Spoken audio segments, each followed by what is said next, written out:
മലപ്പുറം പാങ്ങിൽ ചികിത്സ ലഭിക്കാതെ ഒരു വയസ്സുകാരൻ മരിച്ചെന്ന പരാതിയെ തുടർന്ന് കുട്ടിയുടെ മൃതദേഹം ഇന്ന് പോസ്റ്റ്മോർട്ടം ചെയ്യും. മഞ്ചേരി മെഡിക്കൽ കോളേജ് ആശുപത്രിയിലാണ് പോസ്റ്റ്മോർട്ടം.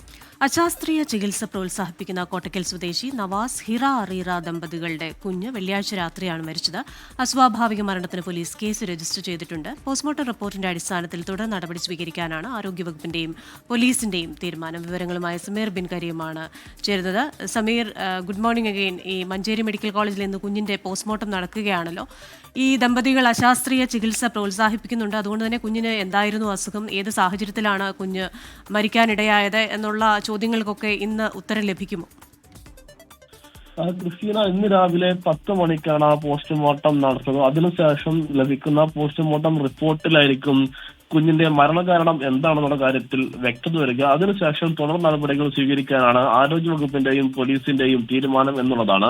കഴിഞ്ഞ ദിവസമാണ് ഈ കുഞ്ഞ് മരിക്കുന്ന ഒരു ഘട്ടമുണ്ടായത്. അതിന് അടുത്ത ദിവസമാണ്, അതായത് ഇന്നലെയാണ് ഇതുമായി ബന്ധപ്പെട്ട പരാതി ജില്ലാ പോലീസ് മേധാവിക്ക് ലഭിക്കുന്നത്. തുടർന്നാണ് ഈ സംഭവമൊക്കെ തന്നെ പുറത്തറിയുന്ന ഒരു ഘട്ടം ഉണ്ടാകുന്നത്. പ്രധാനമായും ഈ കുഞ്ഞിന് മഞ്ഞപ്പിത്തം രോഗമുണ്ടായിരുന്നെന്നും അതിനെ തുടർന്ന് ചികിത്സ കിട്ടാതെയാണ് കുഞ്ഞ് മരിച്ചത് എന്നുള്ളതുമായിരുന്നു പരാതി. ഇതിനെ തുടർന്നാണ് പിന്നീട് കുഞ്ഞിന്റെ മൃതദേഹം പുറത്തെടുത്ത് ഈ പരിശോധനയ്ക്ക് വേണ്ടി മാറ്റുന്ന ഒരു സാഹചര്യമൊക്കെ തന്നെ ഉടലെടുത്തിരിക്കുന്നത്.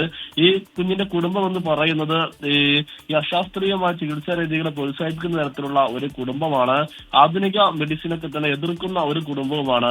അതുകൊണ്ട് തന്നെ കുഞ്ഞിന് ചികിത്സ വൈകിപ്പിച്ചു എന്നുള്ള ഒരു കാരണം അല്ലെങ്കിൽ ഒരു പരാതിയുടെ ആക്കം കൂട്ടുന്ന ഒരു ഘട്ടമാണ് നിലനിൽക്കുന്നത്. മാത്രമല്ല, ഈ കുഞ്ഞിന് പാൽ നൽകുകയും അതിനുശേഷം കുഞ്ഞ് കുഴഞ്ഞു വീട് മരിച്ചു എന്നുള്ളതുമാണ് ഈ കുടുംബം മുന്നോട്ട് വെച്ചിരിക്കുന്ന കാര്യം. എന്നാൽ ഇതിൽ എത്രത്തോളം വാസ്തവമുണ്ട് എന്നുള്ള കാര്യമൊക്കെ തന്നെ വ്യക്തമാകണമെങ്കിൽ ഇന്നത്തെ പോസ്റ്റ്മോർട്ടം റിപ്പോർട്ട് ലഭിക്കണം. എങ്കിൽ മാത്രമേ തുടർ നടപടികൾ സ്വീകരിക്കാൻ പോലീസിനും ആരോഗ്യവകുപ്പിനും കഴിയുകയുള്ളൂ. സമീർ ബിൻ കരീമാണ് വാർത്തയുടെ വിശദാംശങ്ങൾ നൽകിയത്.